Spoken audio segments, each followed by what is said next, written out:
자, 하나님의 말씀 출애굽기 34장 1절에서 9절까지 말씀입니다. 구약성경책 134면 또는 135면입니다. 교독하겠습니다. 여호와께서 모세에게 이르시되 너는 돌판들을 처음 것과 같이 다듬어 만들라. 내가 깨트린 처음 판에 있던 말을 내가 그 판에 쓰리니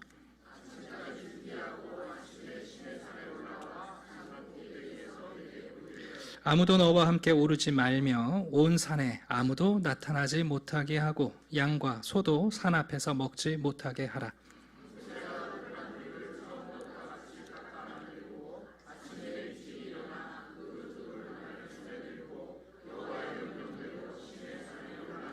여호와께서 구름 가운데 강림하사 그와 함께 거기 서서 여호와의 이름을 선포하실세.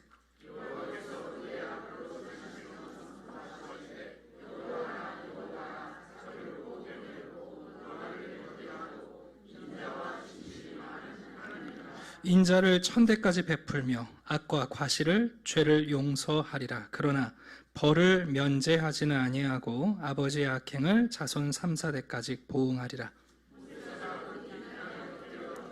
같이 읽겠습니다. 이르되 주여 내가 주께 은총을 입었거든 원하건대 주는 우리와 동행하옵소서. 이는 목이 뻣뻣한 백성이니이다. 우리의 악과 죄를 사하시고 우리를 주의 기업으로 삼으소서. 아멘. 네, 광고 드린 대로 오늘부터 4주간 새가족 성경 공부를 하게 되는데 그 앞에 제목을 보시면 정돈된 신앙을 위한 이렇게 부제가 있습니다. 나는 새가족 아닌데 나 신앙생활 한 지 오래됐는데 그럴지라도 우리가 4주 동안 사도신경의 순서를 따라 우리가 믿는 신앙을 좀 새롭게 또 정돈해 가면서 우리의 신앙을 새롭게 발견할 수 있는 시간이 됐으면 좋겠습니다.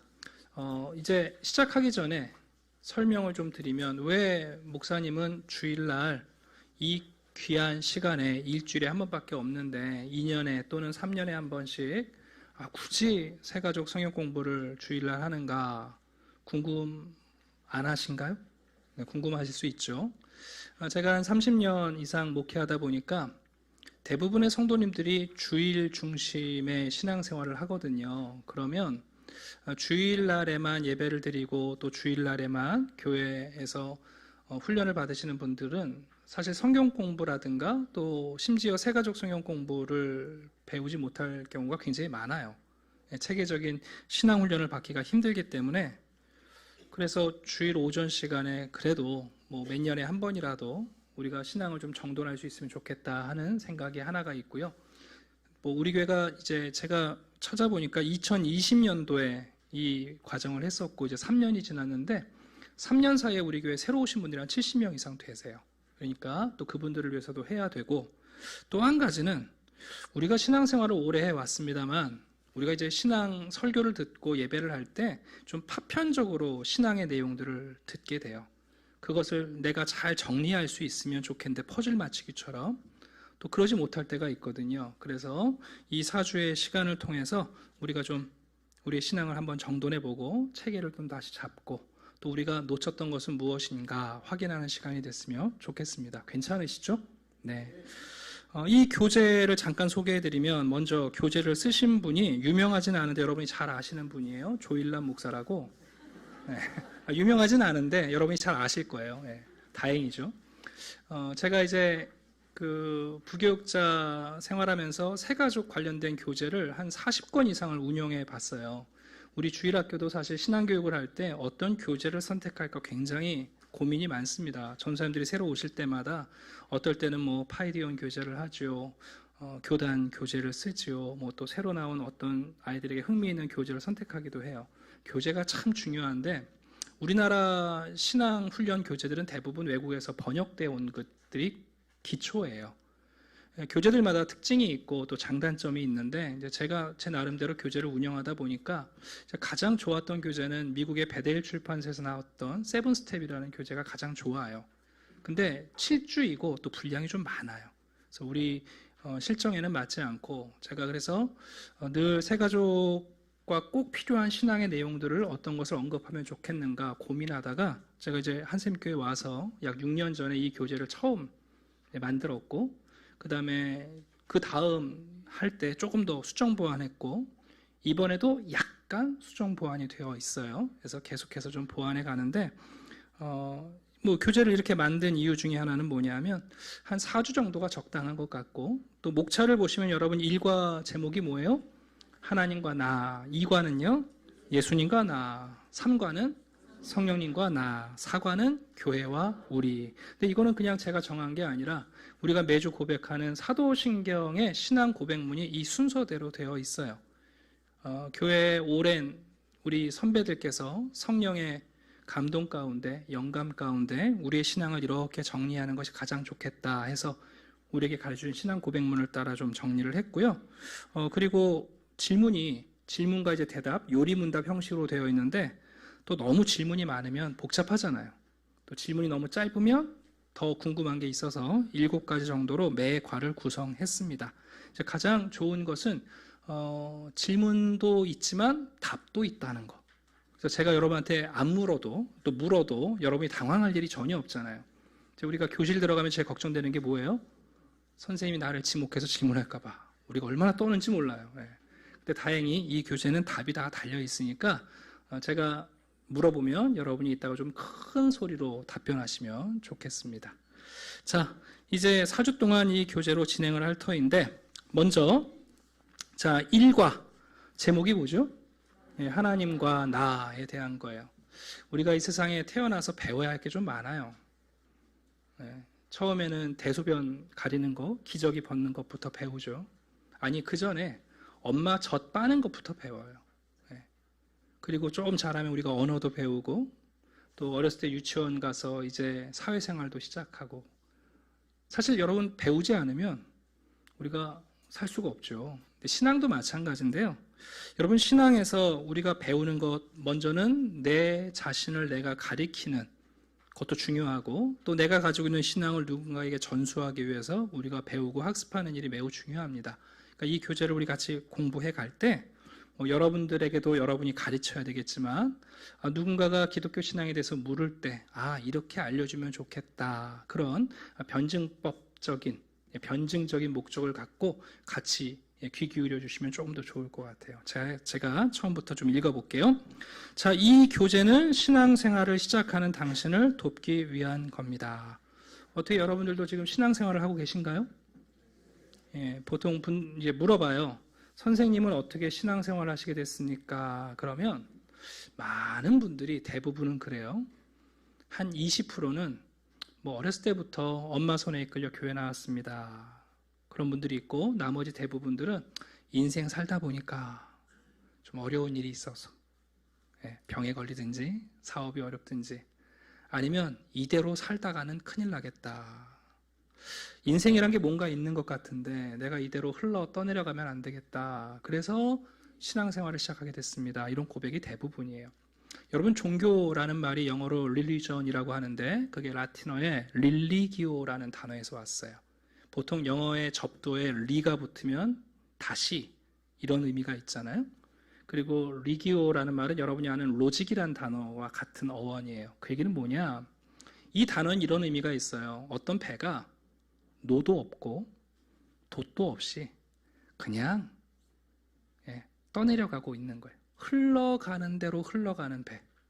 근데 그 배를 잡아다가 부두에 다시 묶는다. 그게 릴리기오, 종교, 신앙이라는 의미예요. 그러니까 우리가, 여러분 생각해 보시겠어요? 그냥 생각하는 대로 살아가는 사람들, 그냥 습관대로 살아가는 사람들, 남들이 다 그러니까 이렇게 사니까 그대로 그냥 살아가는 사람들이 대부분인데, 어느 날 문득 이대로 살다가 벼락 만나겠는데? 폭포 만나면 어떡하지? 암초 걸리면 어떡하지? 그럴 때 여러분, 부두에 그 배를 끌어다가 다시 묶는 것, 그게 신앙이요? 그게 종교예요. 그러니까 적어도 여러분, 우리가 신앙생활을 한다는 것은 뭐냐 하면, 내 생각대로 살거나 내 습관대로 살거나 세상 사람들이 이렇게 살면 된다고 말하는 대로 흘러가는 대로 살려는 게 아니라, 뭔가 진리에, 안전한 곳에 내 삶을 묻기 위한 것, 그게 여러분 사실은 신앙이에요. 그러니까 신앙생활 한다는 건 여러분 내 멋대로 살려고 신앙생활 하는 사람 없는 거예요. 재밌는 것은 뭐냐면 교회 안에 와서 자기 하고 싶은 대로 하시는 분들이 있는데 여러분 그거는 신앙생활이 아니에요. 신앙이라는 건 내 생각대로가 아니라 하나님의 진리의 나를 묻고, 나의 습관대로가 아니라 하나님의 사랑의 법에 나를 묻고, 세상이 원하는 대로, 세상의 방식대로가 아니라 하나님의 방식대로 나를 묶는 것, 그게 이제 신앙생활을 시작했다는 의미입니다. 계속 볼까요?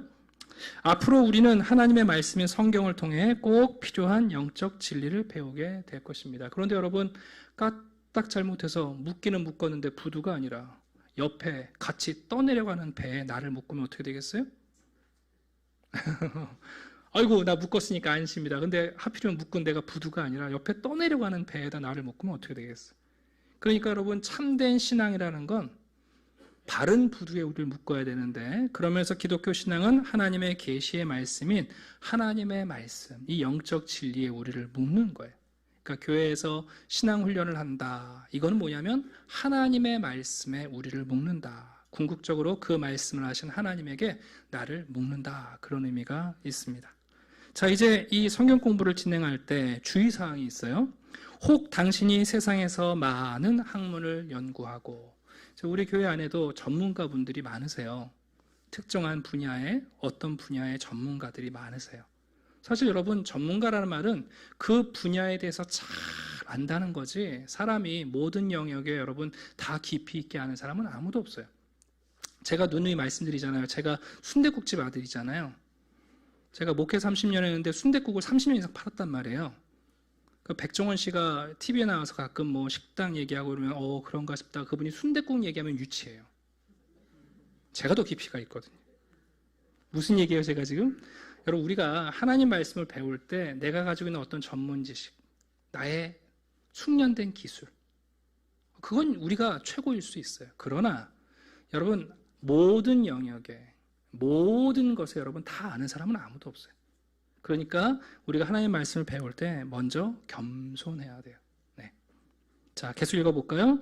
오랫동안 교회 출석을 해오셨더라도, 여러분 교회 오랫동안 신앙생활 하신 분들은 사실 뭐 모르는 거 없어요. 대부분 알아요.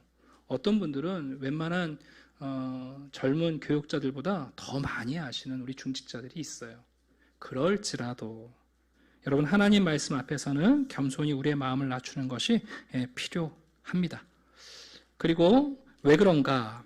신앙생활은 어디에 달려있냐면 하나님의 말씀을 순수하게 그리고 전적으로 받아들이는 것에 달려있기 때문입니다. 그래서 먼저 우리 4주 동안 이 교재로 하나님의 말씀을 근거해서 배워나갈 때 우리 겸손하게 마치 처음 하나님의 말씀을 듣는 것처럼 우리가 깨끗한 마음으로 하나님의 말씀을 대하면 좋겠습니다. 자, 이제 교재를 시작하기 전에 도입 질문이 2가지가 매우 중요해요. 자, 제가 첫 번째 질문 하면 여러분이 답을 읽어주시면 되겠습니다. 먼저, 어떻게 신앙생활을 시작할 수 있습니까?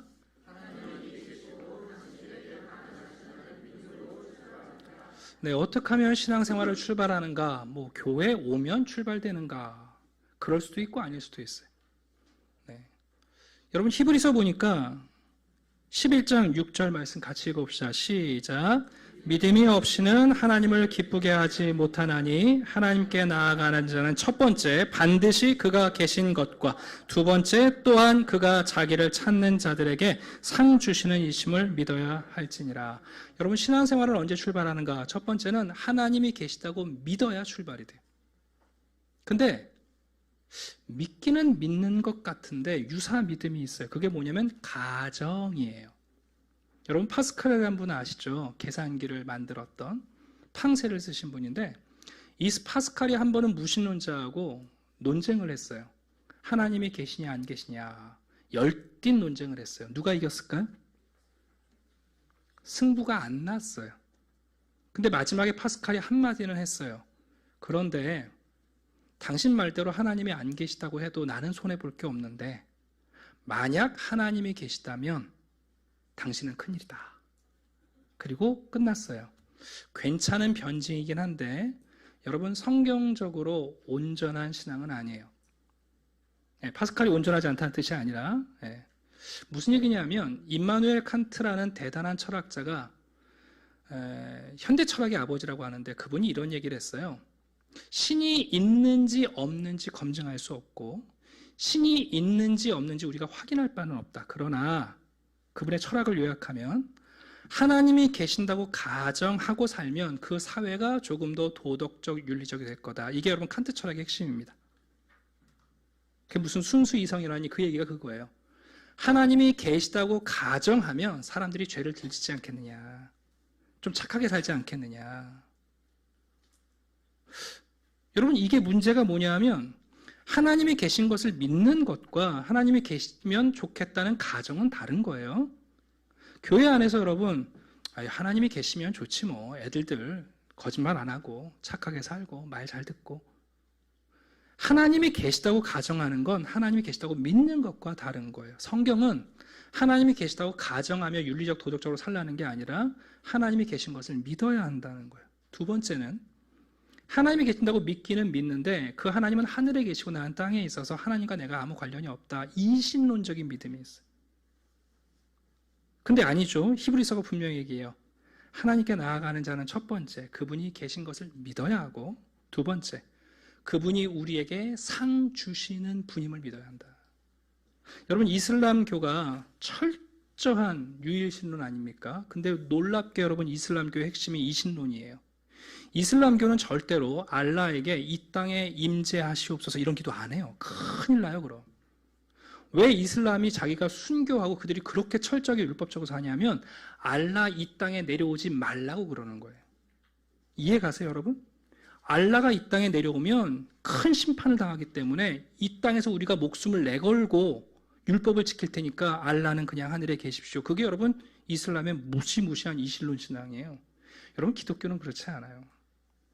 히브리서가 말하는 핵심이 뭡니까? 우리가 하나님께 나아간다는 것, 신앙을 한다는 건 하나님이 계신다고 가정하는 게 아니라 실로 하나님은 살아계시다 믿는 것이고 두 번째는 그분이 끊임없이 우리에게 상 주시는 분이라는 걸 믿는 거예요.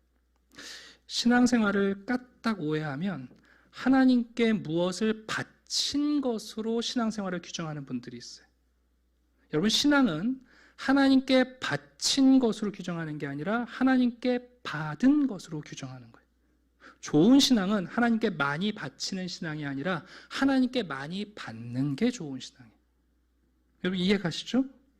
신앙생활하면서 나 하나님께 뭐 바쳤다, 무슨 헌신했다, 뭐 했다 그게 여러분 신앙을 규정하지 않아요. 핵심은 어디냐면 하나님께 무엇을 받았느냐예요. 그분의 사랑을 내가 지금 받았느냐, 은혜를 받았느냐.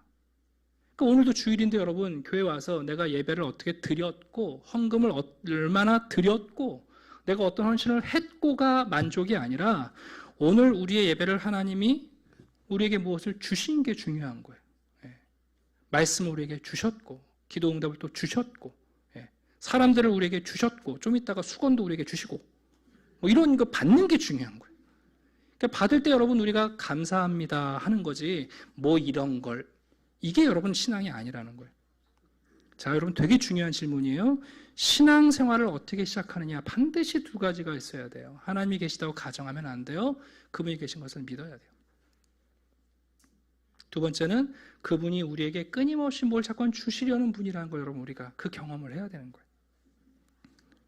자, 두 번째 물어볼게요. 이렇게 신앙생활을 시작하잖아요. 그럼 어떤 결과가 우리에게 찾아올 것인가? 어떤 결과를 기대할 수 있습니까?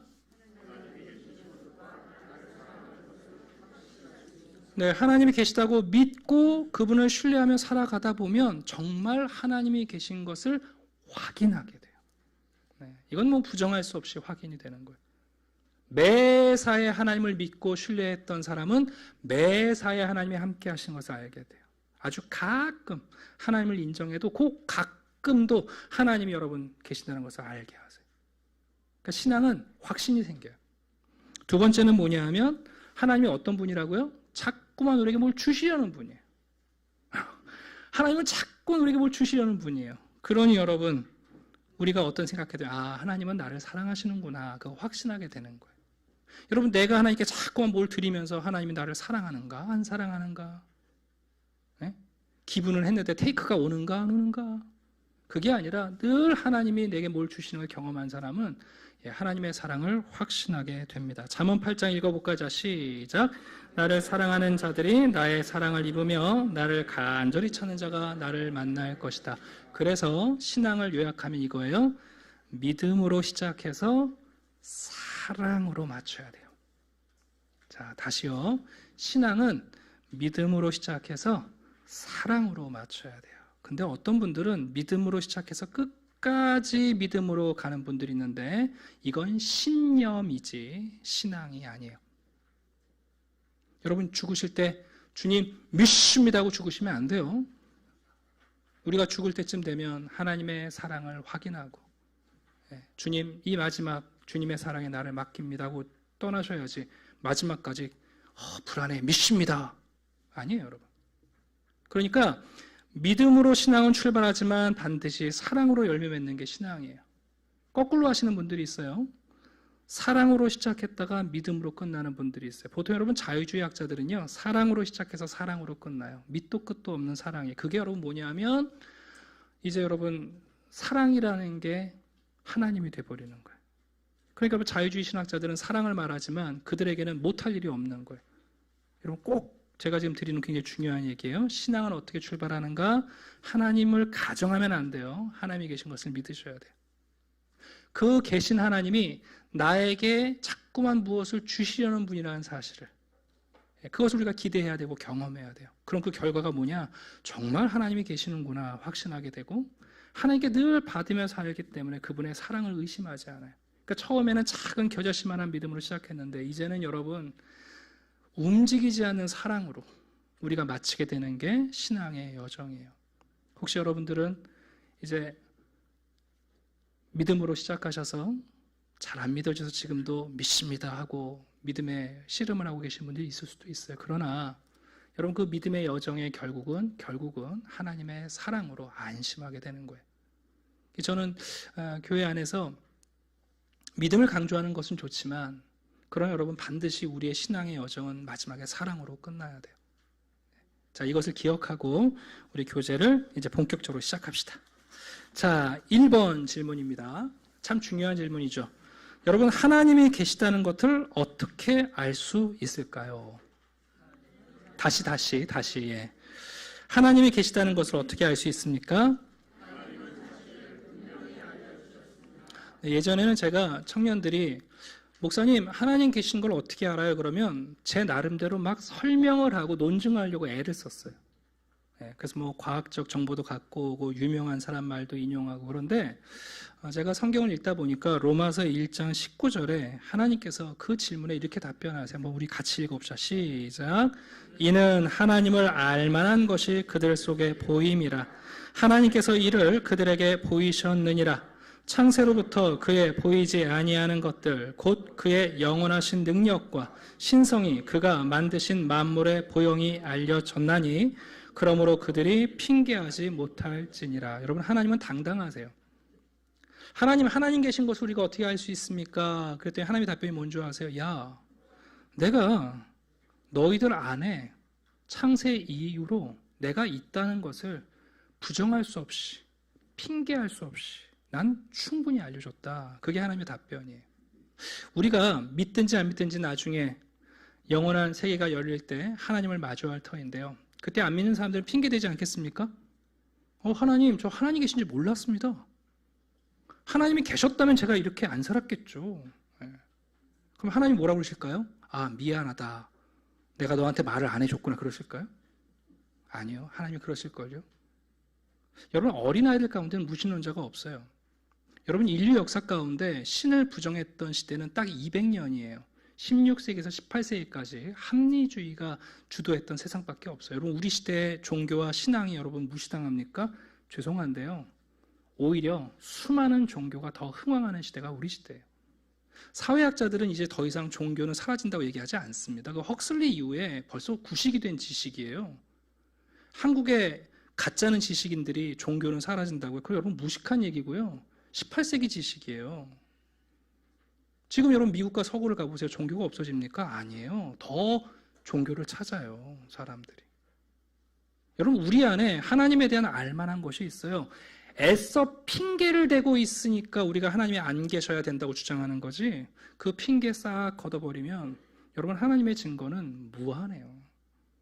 제가 오늘 주보 안에 다 설명을 드릴 수 없어서 J.D. 그리서라는 참 귀한 목사님이 이 하나님에 계신 이 로마서 말씀을 잘 설명해 주셔서 제가 담아놨으니까 집에 가서 꼭 읽어보세요. 네.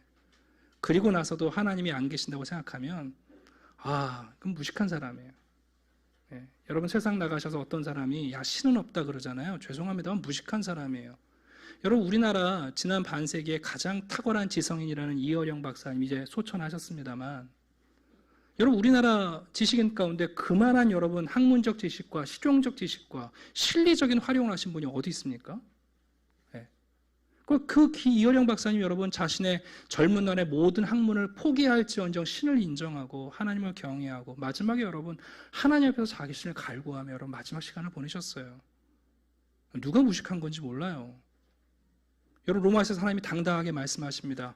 내가 있는지 없는지 핑계대지 마라. 그게 성경의 답변이에요. 네. 뭐 핑계는 많아요. 그러나 핑계 걷어보시면 여러분 하나님은 계시는 것이 분명하고 확실합니다. 자, 두 번째 질문입니다. 하나님을 알아야 하는 이유가 무엇입니까? 네, 중요한 것은 여러분 하나님은 보이지 않는 분이시잖아요. 하나님을 부정한다는 건 우리가 보이지 않는 세계는 부정해버리고 눈에 보이는 물질적 세계만을 추구하며 살겠다는 건데, 하나님을 부정하는 순간부터 그 사람은 어쩔 수 없이 축소된 세계를 살아갈 수밖에 없어요. 여러분, 보이는 것만이 진짜다? 보이지 않는 것은 믿을 수 없다? 여러분, 그 사람의 삶은요 점점 축소되게 돼 있어요. 여러분, 세상은요 보이는 것보다 보이지 않는 것이 훨씬 커요. 하나님을 부정하는 순간부터 여러분 보이지 않는 세계를 생각하지 않거든요. 더 중요한 것은 뭐냐면 여러분, 우리가 하나님을 모르면요 우리 자신을 바르게 이해할 길이 없어요. 그러니까 가장 여러분 속 좁은 사람이 모든 것을 자기처럼 생각해요. 제가 그것을 늘 말하잖아요. 지같이 생각한다고. 가장 여러분 세상을 좁게 사는 사람, 우물한 개구리는 여러분 전부 다 지같이 생각해요. 그걸 어떻게 설득합니까, 여러분? 하나님을 아는 것이 왜 중요한가? 하나님을 알 때 세상을 바르게 이해하고 심지어 하나님의 형상을 닮은 우리가 어떤 사람인지 우리를 제대로 이해할 수 있어요, 여러분. 왜 내가 그렇게 나 자신에게 난해한가? 내가 나를 모르는 나 자신에 대한 불가지론에 빠지는가? 여러분, 하나님 모르면 우리 이해할 수 없어요. 네. 그런 면에서 하나님을 아는 것이 왜 이렇게 크냐? 왜 중요하냐? 세상과 우리 자신을 바르게 이해하는데 하나님의 지식은 꼭 필요합니다. 자, 세 번째입니다. 그런데 하나님에 대해서 알려주는 많은 지식들이 있죠. 우리는 그 하나님을 어디서 아냐면 성경을 통해서 알게 됩니다. 제가 질문하겠습니다. 성경을 통해 자신을 알려주신 하나님은 어떤 분이십니까?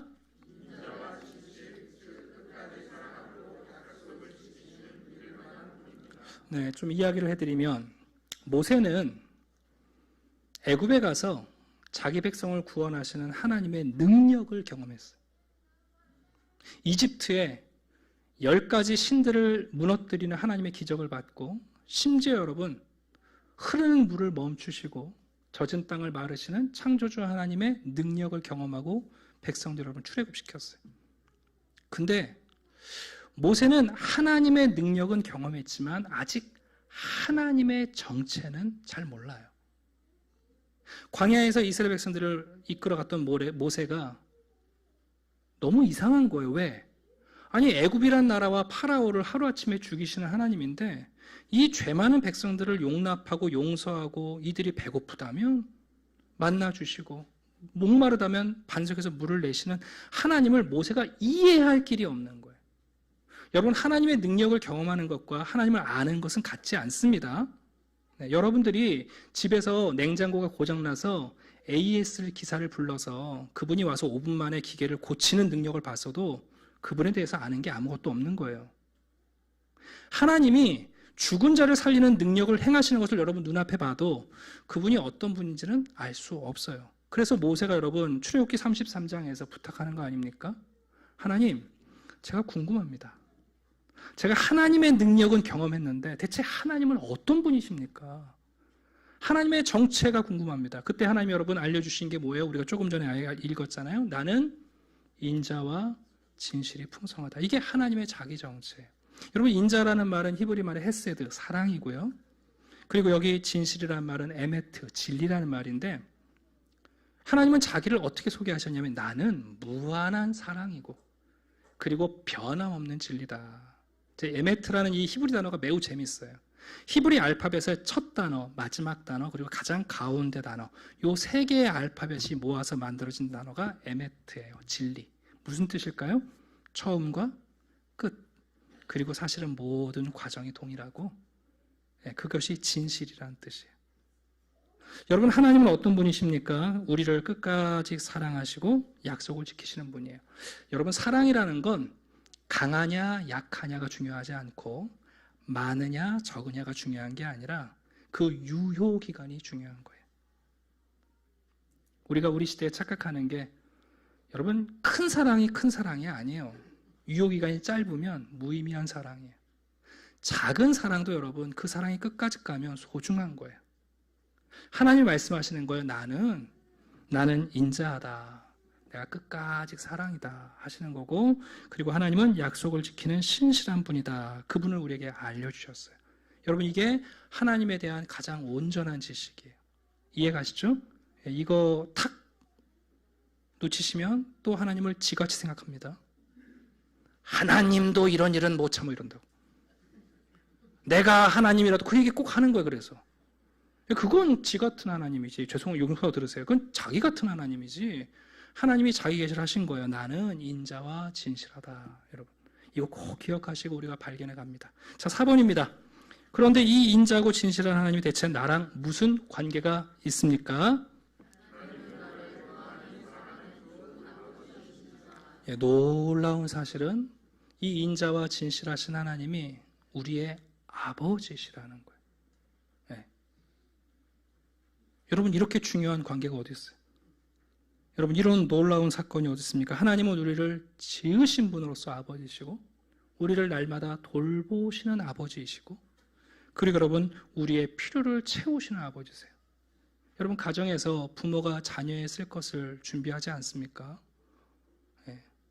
그 부모가 되어주시는 것. 그래서 여러분, 예수님께서 이 땅에 오셔서 제자들에게 제일 먼저 가르쳐주신 지식이 뭐냐면, 너희들 하나님을 아버지라고 불러야 한다. 단순히 부르라는 뜻이 아니죠. 왜 예수님이 이 땅에 오셨습니까? 하나님이 우리의 아버지라는 사실을 좀 알려주시려는 거예요. 자, 5번째 질문하겠습니다. 그 아버지이신 하나님이 나에게 원하시는 것은 무엇입니까? 여러분, 너무 당연한 것 아닙니까? 하나님이 우리 아버지시라면 하나님이 뭘 원하시는가? 아버지 노릇하고 싶으신 거예요. 하나님의 소원은 하나예요.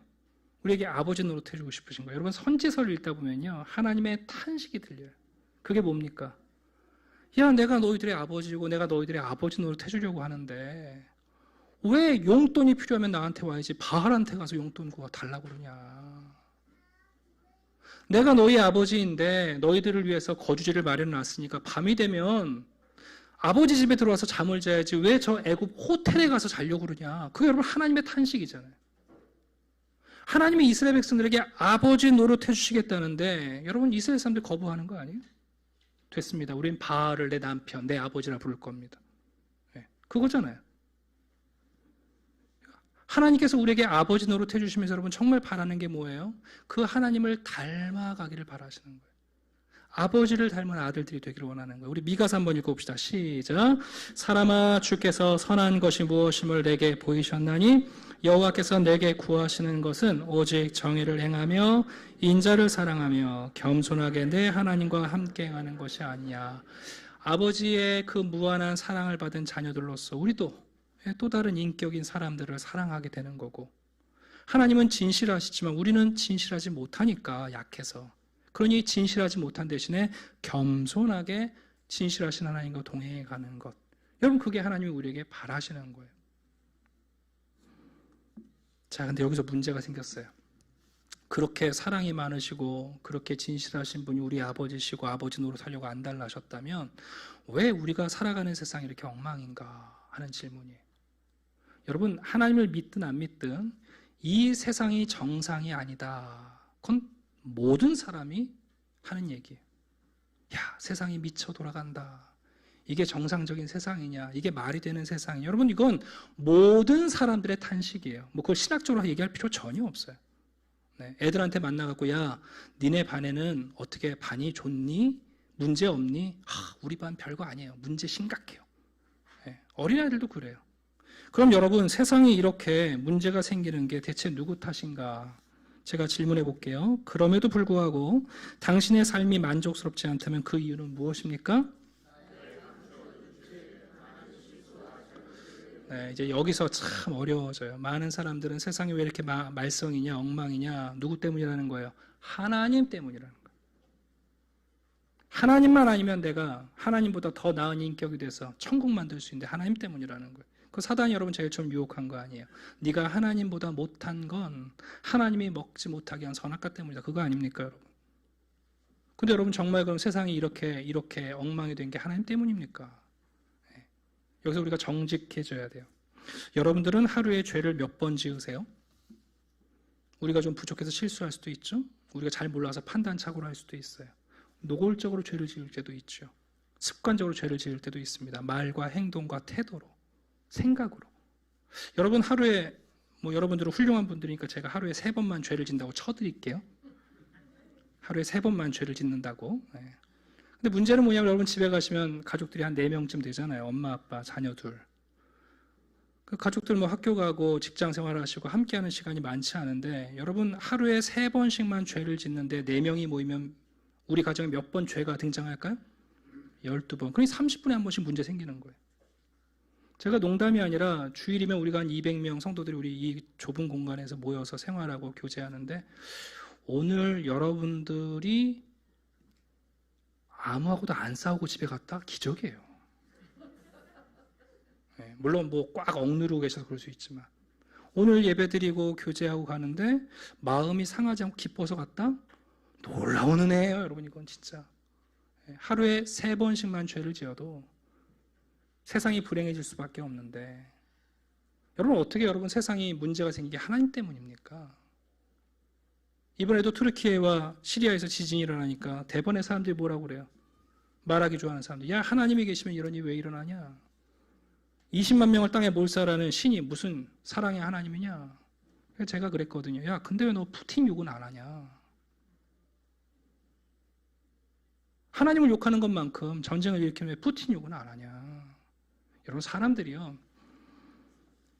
세상이 망가진 거 다 알면서도 왜 세상이 하나님 탓입니까? 여러분, 우리 탓이지. 꼭 시집 가서 잘 못 살면 와서 부모 탓하는 거 아니야? 그때 나 왜 안 말렸어? 자기가 가겠다고 그랬지 뭐 어떡해요. 그렇지 않습니까, 여러분? 시편 50편에 이런 말씀이 있습니다. 네가 이 일을 행하여도 내가 잠잠하였더니 내가 나를 너와 같은 줄로 생각하였도다. 그러나 내가 너를 책망하여 내 죄를 내 눈앞에 낱낱이 드러내리라. 여러분, 하나님은 그런 말 듣고도요 그냥 잠잠하세요. 그랬더니 사람들이 정말 하나님 때문에 그런 줄 안다는 거예요. 그래서 하나님이 가끔 우리의 죄를 드러내시는 거예요. 봐라, 이게 자연재해냐 인재냐 드러내시는 거예요. 이게 정말 내가 잘못한 일이냐, 니들이 책임을 안 진 일이냐, 내가 너희들과 같으냐. 자, 우리 마지막 질문 가볼까요? 그러면 세상이 이렇게 여러분 끝나고 우리 인생이 그렇게 망가지면 끝입니까? 아닙니다. 당신을 포기하지 않은 하나님의 계획은 무엇입니까?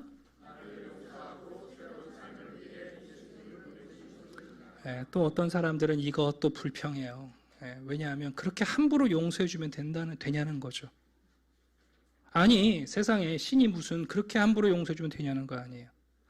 여러분, 미숙한 인격은요 자기를 증명하는 데 에너지를 써요. 여러분, 사람들 만나실 때 한번 잘 보세요. 미숙한 인격일수록 자기의 인격을 증명하려고 고집을 피워요. 난 한 번 한다면 하는 사람이야.